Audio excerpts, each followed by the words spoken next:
Oi, gente, boa tarde. Eu achei melhor compartilhar com vocês o gabarito da primeira atividade para que nós consigamos ir construindo o que a gente precisa de conhecimento em cima dos laudos e em cima da timpanometria, que é o primeiro procedimento no módulo da disciplina de Audiologia 2 que vocês aprenderam. Então, a gente teve essa primeira atividade, né, que eu pedi para vocês preencherem o laudo, a logoaudiometria, timpanometria. Eu coloquei para vocês aqui os tipos de curva timpanométrica segundo Jerger e Jerger, que é uma literatura clássica. Essas imagens eu tirei do manual do Conselho Federal de Fonoaudiologia, desse ano de 2020. E aqui estão os tipos de curva timpanométrica, e aqui está a classificação em relação ao grau de perda auditiva pela OMS 2020, com um grande diferencial em relação ao OMS 2014, aqui, que agora 25 já é perda de audição, normal é até 20. Então, eu vou começar em cada caso a colocar os resultados aqui. Então, aqui eu fiz uma perspectiva de possibilidade da LRF e IPRF, não necessariamente tem que ser assim, mas eu coloquei um IPRF rebaixado por ser uma perda auditiva grande, né, uma perda auditiva severa, e aqui um IPRF um pouquinho melhor por ser uma perda auditiva moderadamente severa. Por que eu coloquei 84, né? Porque a gente viu umas percepções de óssea aqui um pouquinho melhor. Dava para ser pior? Dava. Mas eu resolvi colocar 84 porque a gente está fazendo uma perspectiva, tá?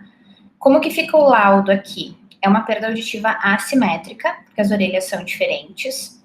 Eu coloquei do tipo neurosensorial na orelha direita, porque existe um gap aqui, isolado, mas eu coloquei uma curva timpanométrica do tipo A desse lado. Então, se eu coloquei uma curva timpanométrica do tipo A, eu fecho aqui como neurosensorial. Se eu colocar uma curva timpanométrica do tipo C, eu fecho como mista, porque daí eu tenho um componente de orelha média.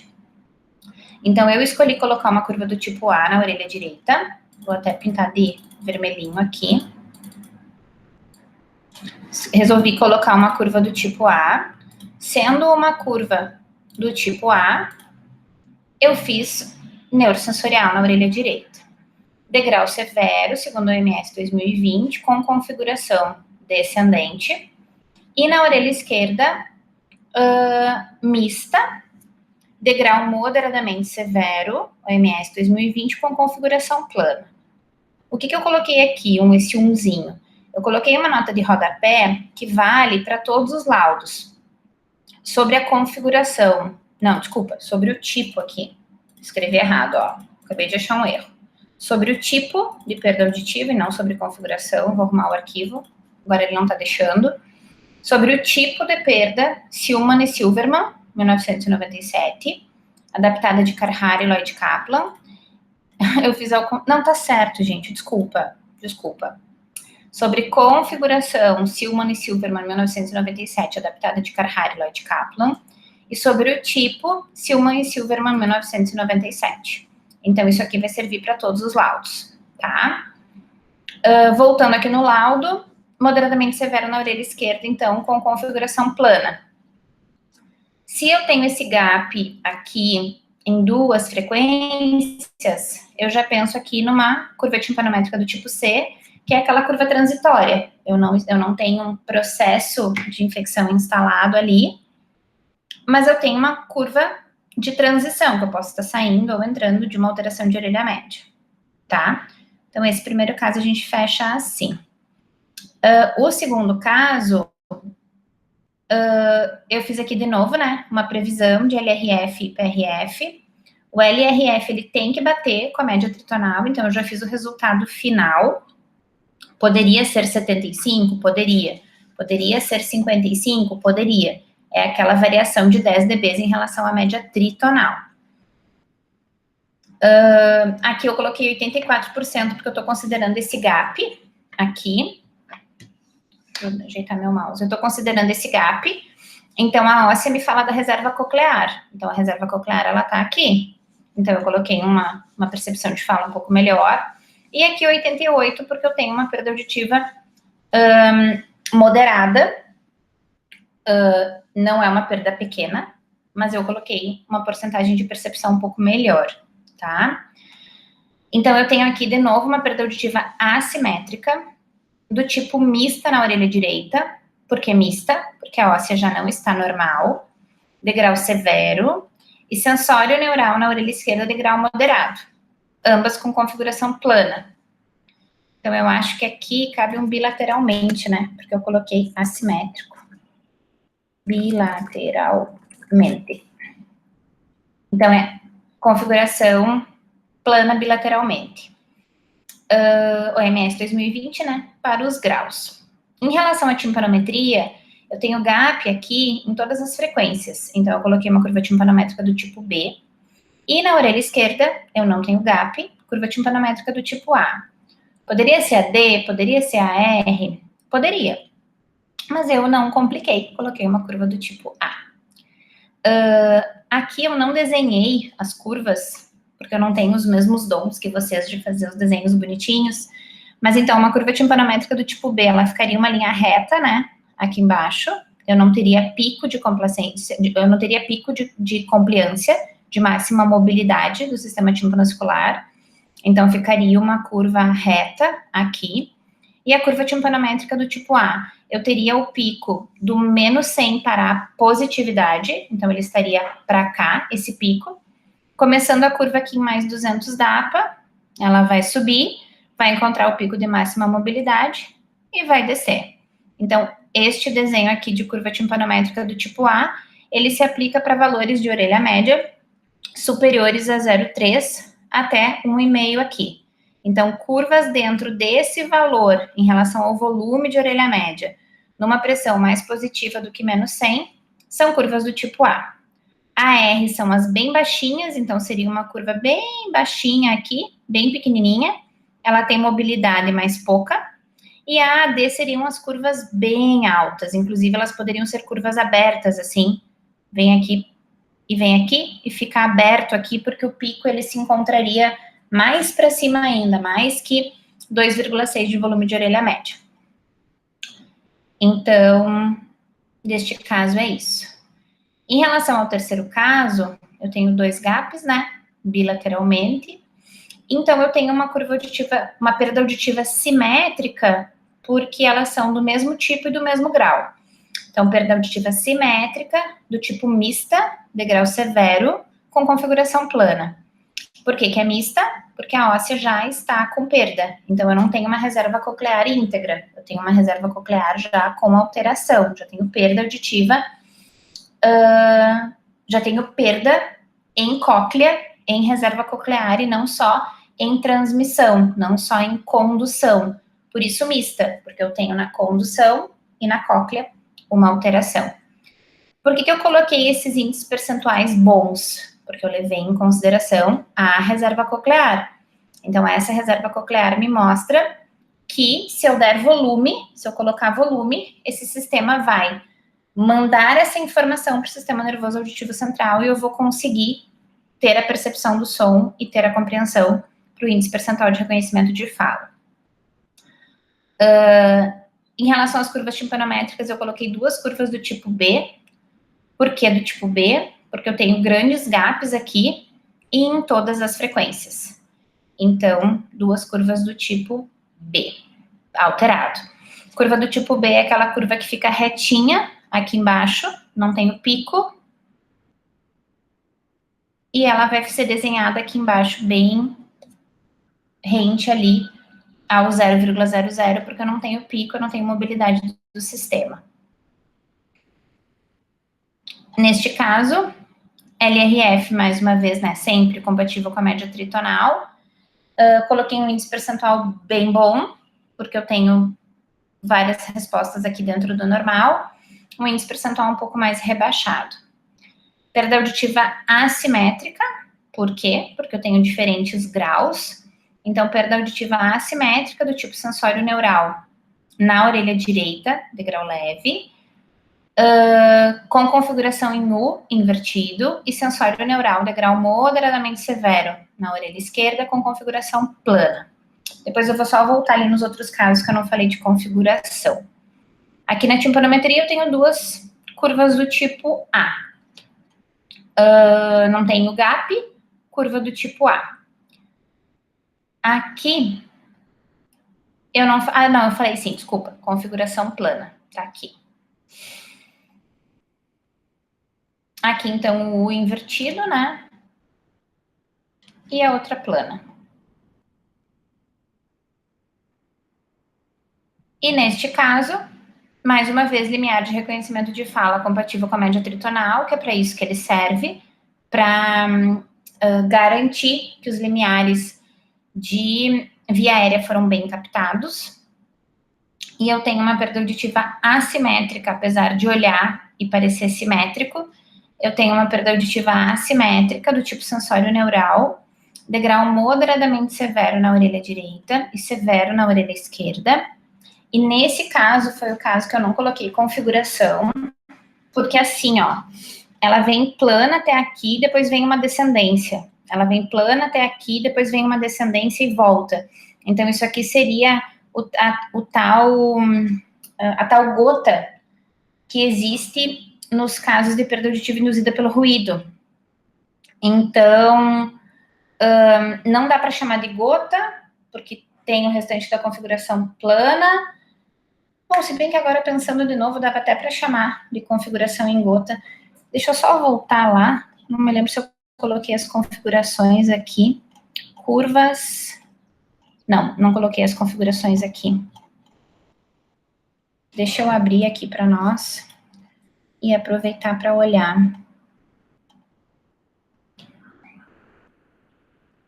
Ó, ele chama, aqui chama em entalhe, ó, curva horizontal com descendência acentuada em uma frequência isolada com recuperação na frequência subsequente. Então, eu acho que dá para a gente chamar esta configuração aqui. É que aqui cai e volta. Dava até para chamar de configuração em entalhe.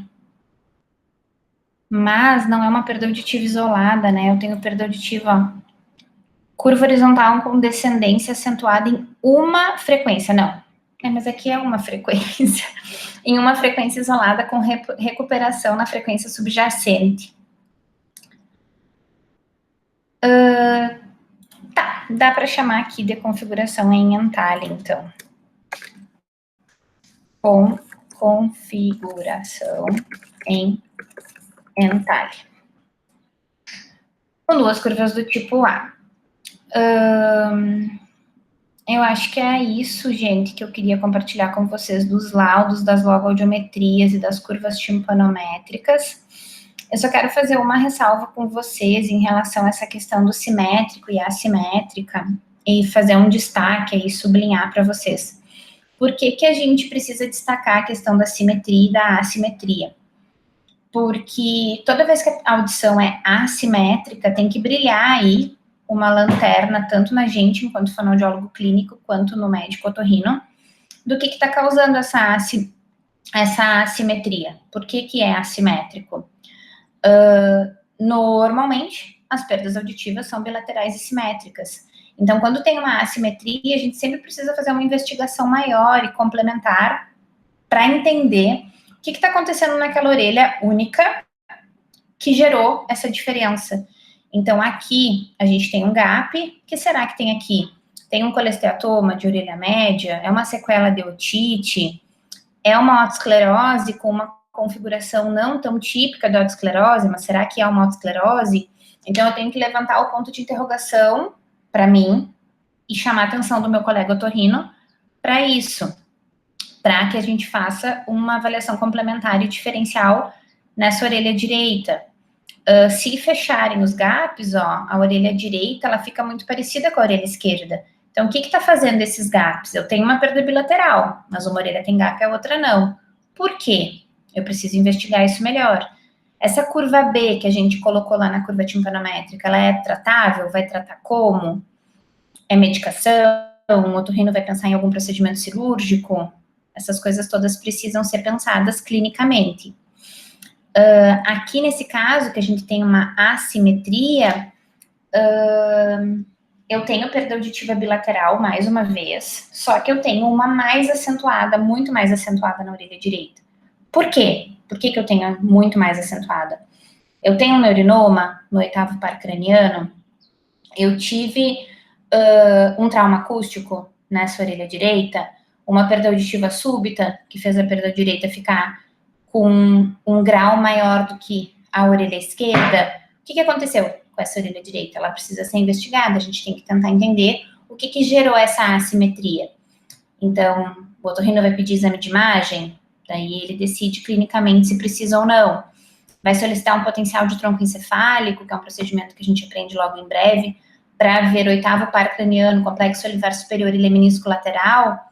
Então, nesse caso, nessa perda, eu já não consigo mais avaliar a porção distal do nervo, nem o complexo olivar superior, eu conseguiria avaliar só o leminisco lateral, porque é uma porção mais alta, e a perda auditiva, ela interfere nos resultados do PEAT, do protocolo neurológico. Então, eu não tenho intensidade suficiente nesse caso para gerar todas as ondas, só para gerar a onda 5. Então, vai precisar de diagnóstico complementar? O que vai ser feito? Então, o laudo começa nessa chamada para perda auditiva assimétrica, justamente pela necessidade do diagnóstico complementar ou não. E vocês observam, ó, coincidência ou não, aqui é assimétrico, aqui também é assimétrico, aqui é simétrico, aqui também é assimétrico, né? Por que a orelha esquerda é pior? O que fez ela ficar mais acometida? Por que a orelha direita tem uma configuração em U invertido? Esse paciente tem alguma alteração metabólica? Ele foi exposto a algum processo de quimioterapia? Essas coisas a gente, enquanto clínico, precisa saber pensar e levantar. Quando nós começamos as práticas clínicas, a gente consegue explorar isso melhor, porque agora, nas disciplinas teóricas, a gente precisa que vocês aprendam os procedimentos. Então, eu já fico plantando isso em vocês. A gente precisa pensar no todo, no paciente. Então, a gente faz um atendimento centrado e focado no paciente, e não nas orelhas dele, e não nas diferenças entre as perdas auditivas dele, mas a gente tem que ter conhecimento para poder fazer essa devolutiva para o paciente. Como que a gente vai dizer para ele, o que a gente vai dizer para ele sobre o exame dele? Que ele tem uma perda auditiva nas duas orelhas e que a orelha esquerda é pior, e dele vai perguntar por que é pior. A gente tem que tentar, pela história clínica dele, saber responder ou tentar responder, e em conjunto com o médico otorrino desse paciente, fazer um esclarecimento para esse paciente sobre o processo de reabilitação e sobre o processo diagnóstico completo. Tá? Então, aqui é simétrico também. E aqui também, assimétrico. Pouco assimétrico, mas é. Então,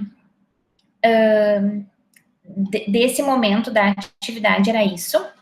O que eu quero ainda dizer para vocês é que nesse mesmo material a gente vai incluir as atividades de emissões autoacústicas, que foi o conteúdo que vocês aprenderam nessa última semana, e vamos construindo então esses casos para tentar chegar no todo, né?